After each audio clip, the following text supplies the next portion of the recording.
how did you come up with the title for the Great American Healthcare Heist? What was about heist that that fit for you? Yeah, so I'm a sucker for alliteration, but in addition to the, healthcare heist language, I think heist is actually really fitting, and I put a lot of thought into that word, because it is pretty loaded and it comes with a lot of negative connotation. But I actually think in this instance, it was warranted and continues to be. If you look at the definition of heist or what are the characteristics of a good heist, it's a coordinated, very orchestrated, um, planning amongst a lot of people who really have to know their role in pulling off a heist. And the heist, once you've discovered that the heist has happened, it's over and you've lost, right? Yeah. Like that's really the essence of it. And so I think in many ways, healthcare, our big healthcare industry today has a lot of the same characteristics. Everybody knows their role in terms of the big industry, the PBMs, the big hospital systems, the consultants, everybody's getting their piece of this $9 trillion pie and have every incentive to grow that to be bigger. And so the heist is, that money is coming out of your paycheck, whether it's through your taxes, through your premiums, through your local taxes, through your out of pocket and deductibles. Like the heist is that we are paying for more and getting less, which is the subtext, subtitle Mhm. of the book, Mhm. why we're paying more and getting less. And when I say getting less, like our health outcomes keep going down. We are not getting healthier. We are maybe getting treated more and tested more, but our health outcomes as a nation are pretty dismal.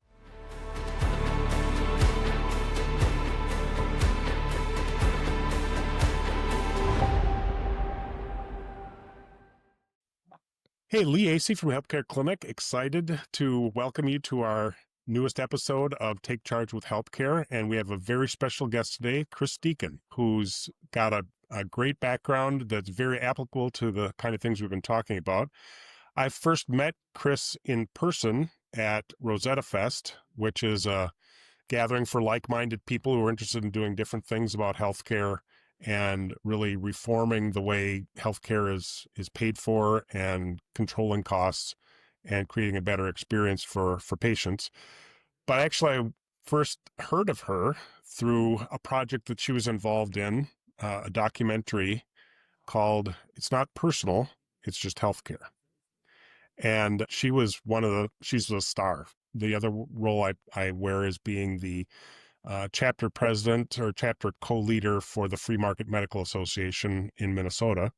And so we've done a couple of those documentary film showings already, and we're going to have one more planned, I believe, in Albert Lee, Minnesota in November.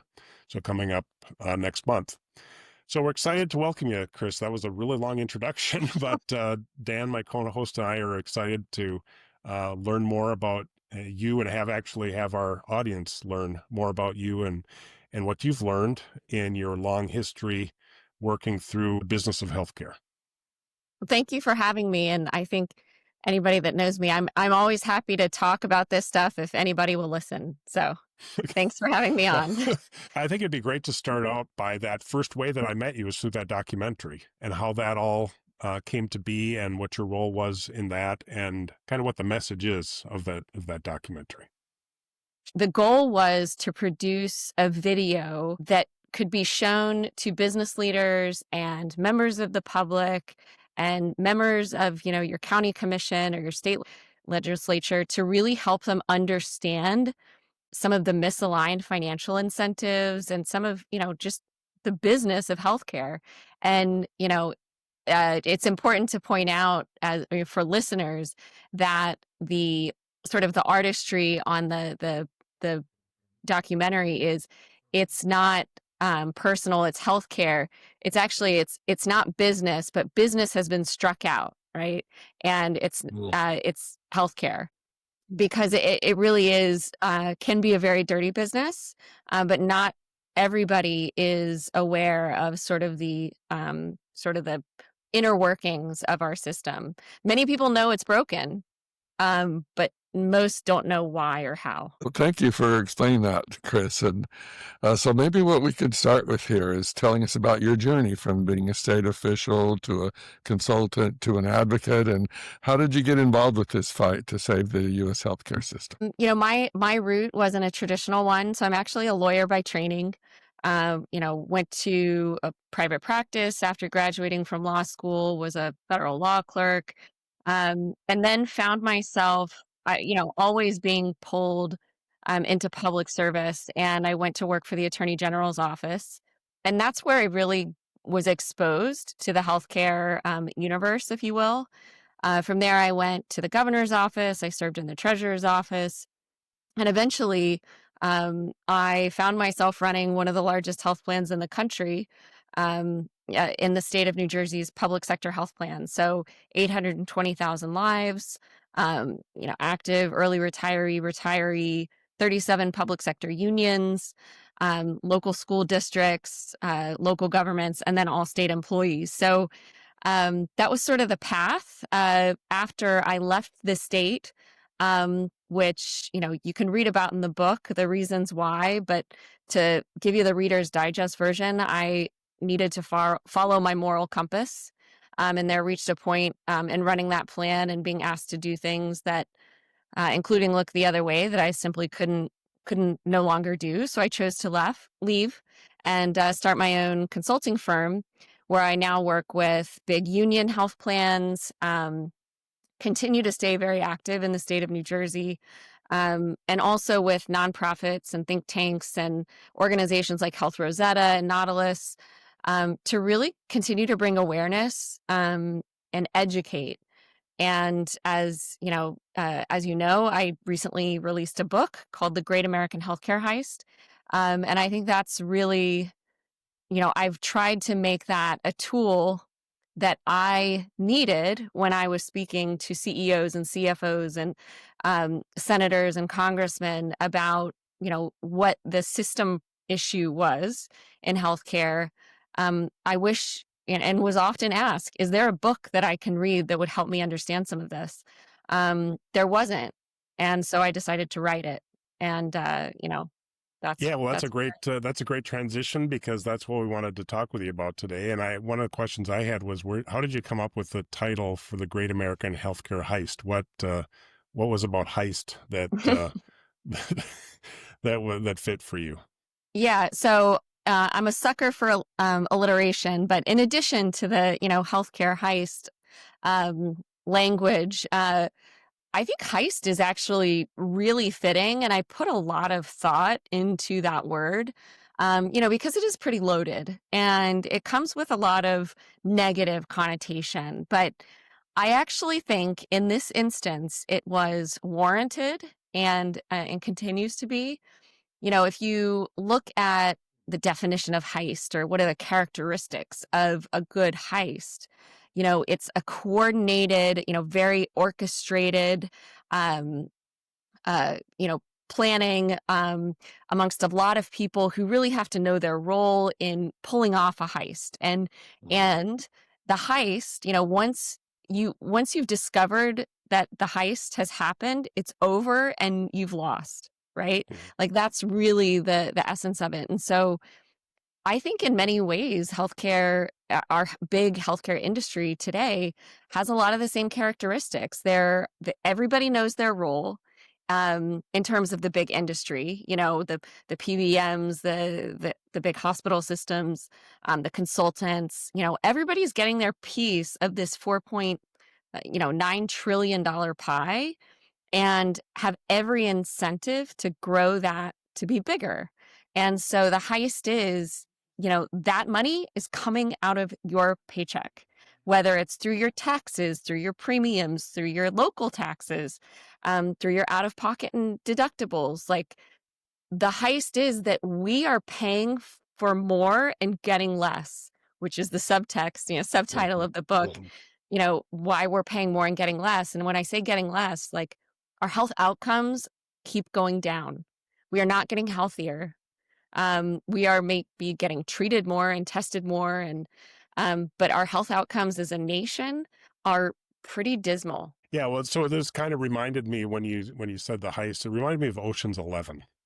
Okay, so if the movie Ocean's 11, it was a very coordinated thing, and yeah, by the time the casino owner found out that everything was done, it was too late, and they were off, and so I think that's very much, this is a secret thing that people just they do recognize that something's happening, that there's some reason why this is all costing, but they don't understand why. And so you're kind of the insider, you're the one who is able to tell us, I've seen where all the bodies are buried, so to speak, Right. know where how this is all working. And I think that's a very great contribution that you're making with this book, is helping people really understand and be able to read in very straightforward language, what part each entity is playing in it and how it contributes to the overall negative outcome. And while it's great, it's fun you root for the robbers in Ocean's 11. They're fun, attractive people, and you're ripping off a casino. In this case, we're the ones getting ripped off. Yeah. Right. You say in the book, Chris, you say it's a deep, unfiltered examination of how the American healthcare system really works, who profits, who pays, and why healthcare costs continue to spiral out of control. You'll see the hidden forces shaping the industry, right? And so kind of give us the big picture, and then we'll dig into the role of hospitals and pharmacies and et cetera. Yeah. So I guess the big picture is, a little bit of what I just, alluded to, is that we have misaligned financial incentives built into the system, number one. So, all of the big players in the industry, most of the big players in the industry have a financial incentive to grow, right? And I think this is particularly true with hospitals, but certainly with PBMs and carriers. Growth is success, right?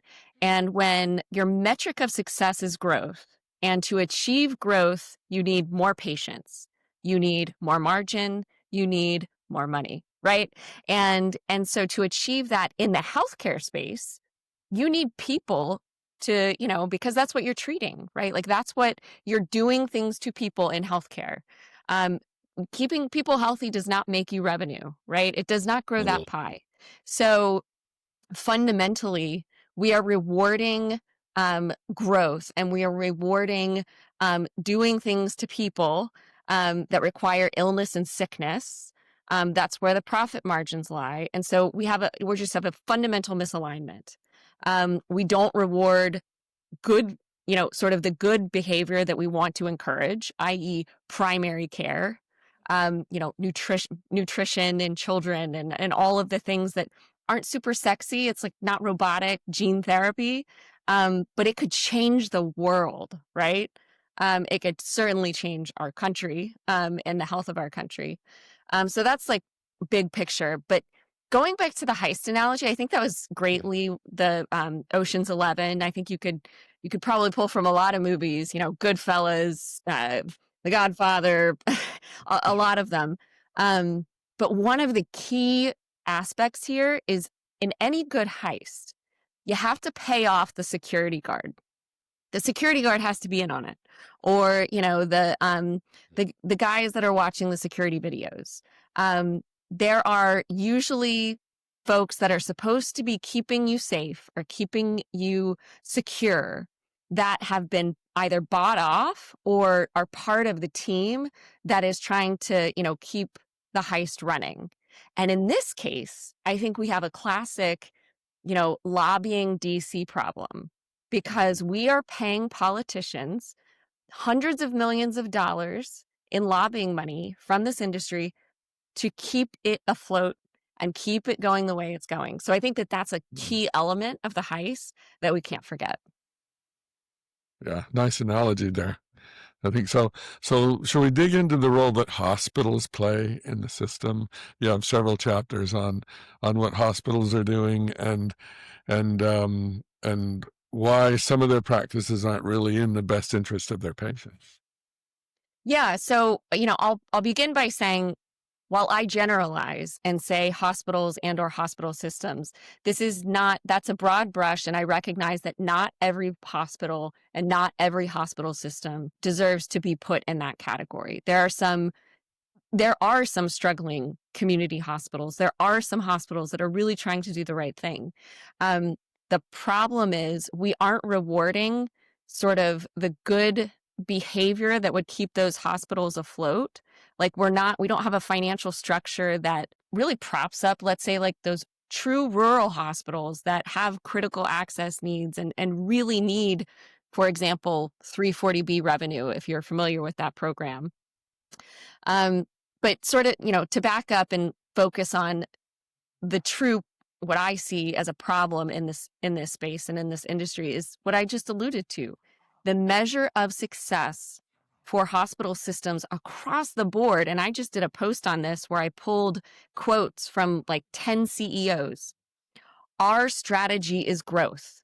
Our strategy is capital improvement, like bigger footprint, taller towers, more beds, more ASCs, more, right? The problem with that as a measure of success and not patient safety and not community wellness and not better health outcomes is that you have to put heads in those beds. You have to put people through the MRI machine in order for it to remain profitable. And we know that, sort of if you build it, they will come, has played out in healthcare. And the bigger they grow, the more power they wield, the higher the prices they can demand, and then the virtuous cycle, the higher the prices, the more profit, the more they can buy, and then the tentacles spread and spread. But there's only so much and so far they can go. But, I could pull a quote from 1937 that said hospital prices are unsustainable. We've been saying it for a long time. We will sustain it. It's at what cost? And that cost is getting greater and greater. You named a lot tell of. me about a little bit about the acquisitions, about like some of the mergers and things like that. That you've got some chapters on that where those mergers happen, and that ends up driving up prices because there's a lack of competition. Then, yeah, I think you could go to most markets and find some sort of example here of a big system, that will swoop in, find perhaps a financially distressed hospital, acquire. In one fact pattern, what we see happening is an acquisition, and this usually involves maybe a private equity play, but we'll see an acquisition, and then very quickly we'll see the entity that's being bought actually sells the land upon which it sits. Okay, so they've sold their most valuable piece, their most valuable asset, and to a medical properties trust type entity. And so now they're paying rent for the land they're sitting on. They're usually paying management fees to the entity that just bought them, and getting squeezed, right? We saw this with the Steward bankruptcy case. So that's one fact pattern. Another fact pattern is that we see in these, mergers and acquisitions is, again, just the growth in a single market. And, North Carolina, there was a big debate with, I think it was Advocate Healthcare and a competitor, but they were buying up so much of the hospitals in that space that they were really a monopoly. And they used certificate of need laws to sort of say that we should be a monopoly here. And what we see time and time again as these acquisitions take place and these systems grow bigger and bigger, they get to demand whatever price they want from the insurance carriers. Because the insurance carriers these are must-have hospitals. These are what we call must-have hospitals. And so you not only have to have that hospital in your network, but that hospital can say you also have to have all of my ambulatory surgery centers and all of my other offices and even all of my other hospitals, even if they're not in this geography. You have to have them in your network and you have to pay this price. And oftentimes the carriers are left with little to no choice or options. So, there's a lot of negative impacts that we see, and I'll give you one more example, but, the list goes on. When we see acquisitions of, maybe a lot of inner city or like critical access hospitals, one of the units or several of the units that are unprofitable, and even though we're talking about nonprofit institutions here, non-profitable service lines are either cut or completely removed. And labor and delivery is a key example of this. And it's one of the reasons we have one of the highest infant mortality rates in the world, right, for developed countries. And certainly it's exacerbated the infant mortality for minority and Black women. We have a huge problem. And it's because we're shutting down labor and delivery units because it's not profitable, right? And people aren't able to get access to good prenatal and postnatal care. So yeah, the list goes on as to some of the negative impacts and the potential positive that we're told can happen, like lower prices, greater efficiency, economies of scale. Like these have only ever resulted in higher prices. So, the proof is in the pudding and the pudding is spoiled. Well, and you name a lot of these hospital systems in your book, and it makes me wonder if you've gotten any blowback or criticisms from any of these organizations for what you're saying. I think I'm probably too unimportant and too much of a gnat to like really bother some of these big entities. I would find it very flattering if they were to know who I was and what I wrote and had a problem with it. I mean, that would be a measure of success, in my opinion. Okay, well, we'll see if we can help you with that. Yeah, let's get the word out. I try. I certainly do. And I've always said, someone once said like, oh, I think, the American Hospital Association is going to be there, this big PBM. And I said, put me on any stage in front of any audience because we all need to hear it. And I think we all need to get a lot more comfortable with having uncomfortable conversations because we aren't going to solve this and not talk to the hospitals, right? Like we have to all figure out a way, and yes, it's going to be antagonistic and we're not going to agree on everything, but like we need to have more uncomfortable conversations because if we keep having conversations in silos when we agree with everybody around us, it means that we're not going to fix anything. Mhm. Right. Well, and as we're recording this, the hostages in Israel have just been released by Hamas. And so if we Yes. can solve that, maybe we can get some good discussions going here too, with the hospitals. But a second Yeah. group that, everybody sort of sees as part of the problem is the insurance companies. And Yes. like you just talked about that, and people don't question that that they're part of the problem, but how are they part of the problem? Right. Yeah. I think, the insurance companies are probably one of the most misunderstood, or certainly their roles in the system are very misunderstood by the public at large and some of the leaders that make policy that has an impact on these entities. I believe that there's some structural problems that we have in place that cause many of these insurance companies to act the way they do, right? They have a financial incentive to spend more money when their profit margin is capped at 20% or 15%, right? The medical loss Explain ratio. how that works for that medical loss ratio, because that was a Yeah. really great insight. I mean, Yeah. I think the simplest way to break it down, or, how I do to my husband who doesn't get healthcare, is, you have one healthcare dollar, right? For every healthcare dollar, 80 cents of that healthcare premium dollar has to be paid on actual care. So going to the doctor or medication, something clinical, right? And then the other 20 cents of that healthcare dollar can be spent on things like overhead, administration, profit, marketing, these types of things. So if I can only make 20 cents on every dollar, right? The math is pretty simple.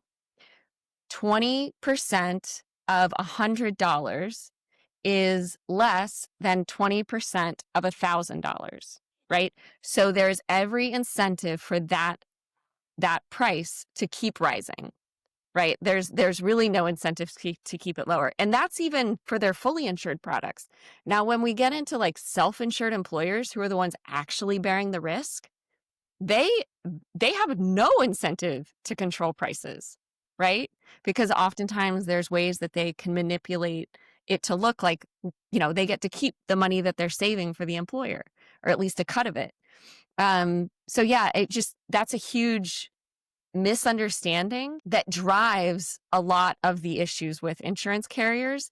But, on the flip side, some of the things that we're focusing on as a country, prior authorizations, step therapy, these types of things, they exist because they're sort of having a war of attrition with the provider community, right? So you see lawsuits, for example, there's one, United Healthcare versus Team Health. It's a physician organization that staffs emergency room departments.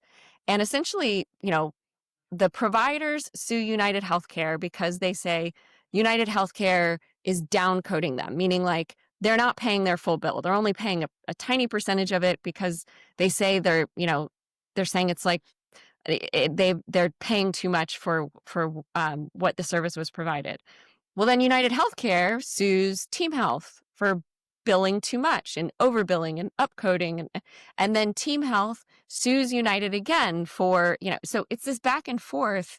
And it's all driven by a fundamental issue, which is, the misaligned financial incentives in these entities, exacerbated by the fact that there's no transparency whatsoever into any of this for, government leaders, regulators, etc. In part 3 of your book, you talk about the role of pharma and the PBMs in this whole scenario. Start by telling us what PBMs are and how pharma and PBMs impact this.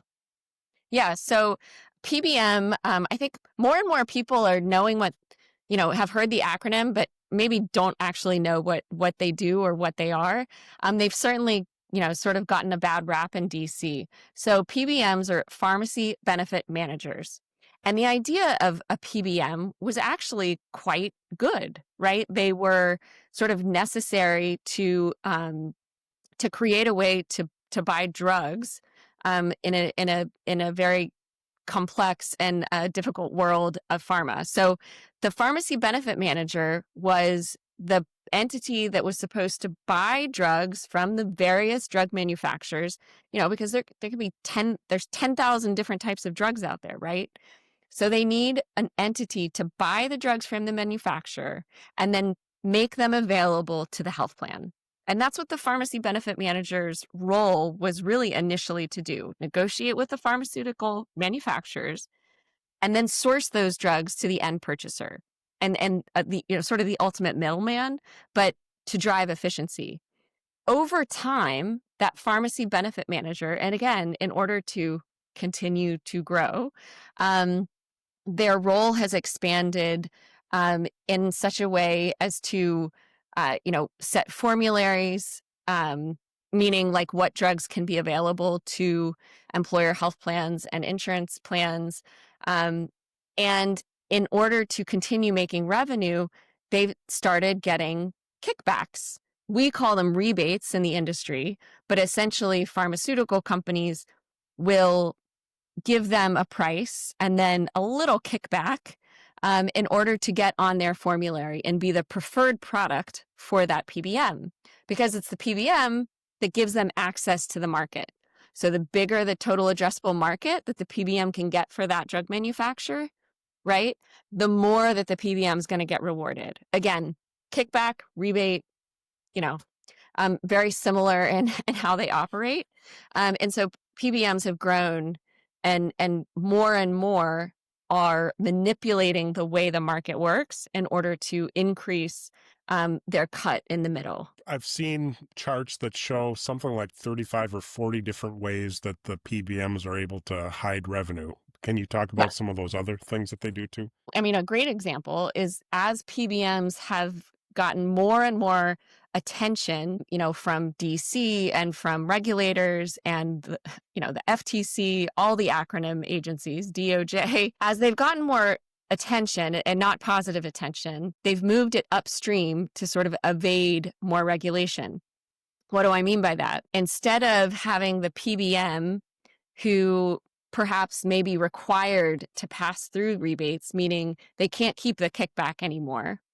Well, now what they've done is they have a parent company, a group purchasing organization that is the middleman between the PBM and the drug manufacturer. So now the drug manufacturer is going to sell to an overseas group purchasing organization owned by the PBM. And then that group purchasing organization is going to sell me, the PBM, the drug, and then I'm going to sell it to the market. What does that allow that PBM to do? I can now say, I don't keep spread. I don't keep rebates, because it's now moved upstream, and it's also not subject to the acronym agencies because it's offshore, right? So that's like one classic way, that it's a great demonstration of whack-a-mole, how trying to oversee these entities is very difficult because there are so many ways that they can move and manipulate, revenue. They make revenue off of, driving to their mail pharmacy and specialty pharmacy. A lot of these organizations, say we can save the employer or the carrier so much money by channeling them to their subsidiary specialty pharmacy, right? Well, now you're buying a very expensive drug from one source, and you have no visibility into the actual price of that drug. You're taking it on faith. And last time I checked, that's not a great business practice. Yeah. Well, one of the things that I know was in the film, and I think you had it in the book as well, was talking about some of the vertical integration that happens, and how does that help the bank robbers, so to speak, the heist makers, overcome that medical loss ratio, for instance? What opportunities does that create for them? Right. So vertical integration as opposed to horizontal. So horizontal integration would be more like, we were talking about the hospitals, sort of mergers and acquisitions, sort of spreading their tentacles like this, right? Vertical, as the name would suggest, is entities buying up everything on the supply chain of healthcare. So a good example would be, and I point this out in the book, Optum, i.e. United Health Group, is the largest employer of physicians in America. I bet you 99% of Americans have no idea that that's true, right? That an insurance company owns the physicians that they're negotiating with, right? So what that allows United Health Group to do, because again, they're capped at 20% profit through the medical loss ratio. Well, if I can only make 20% on this dollar, right, on this dollar, it behooves me to make sure that that other 80% is also increasing, right, in value, because I own those physicians. So that might mean that, you've probably seen an Optum clinic around. That means that I, as United Health Group, when I negotiate a rate with a provider that I also own, do I have an incentive to pay that provider more or less, right? More, because I own them and I'm going to make margin off that. So I now can say, oh, I'm in my medical loss ratio because that was a clinical cost. That's part of the 80%. Meanwhile, I'm making a ton over here because that price has been jacked up. So they're sort of going back to the heist. Yeah. They're on both sides of the table. Yeah. Right. Well, the same thing is with the PBMs too, right? Because isn't one PBM that actually owns the insurance company? Like it's actually they all own. So yes. So the 17 Blue Cross Blue Shield associations own Prime Therapeutics, a large, probably the fourth largest PBM. Cigna owns Express Scripts. Obviously, CVS owns Aetna, sort of a flip. And then United Health Group owns Optum, and Optum happens to be its most, in terms of growth, like that's where the profit and the growth opportunity is really coming from. And for all of these organizations, not only do they have, they have the insurance company, they have the PBM layer, they all have the provider layer. So it's not just United Health Group. United Health Group owns Optum providers.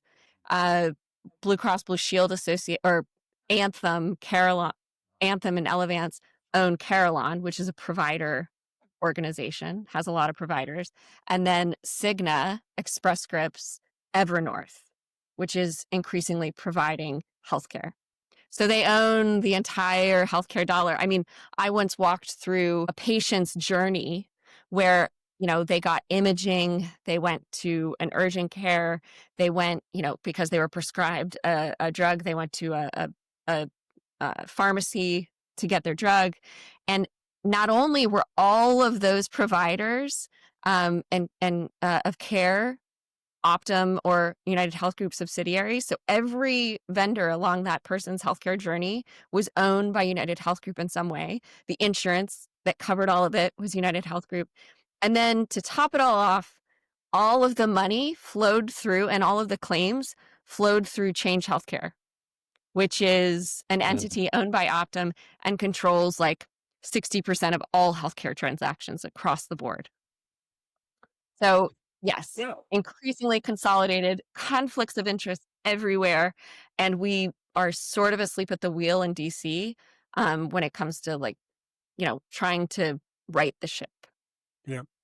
So I think there's some federal regulation, some state regulation, that could happen. And, you mentioned your story in New Jersey is that with the governor's office and with others that were part of the administration, there was just kind of a wink and a nod, and like we're all friends here, and nobody's got an incentive really to straighten things out.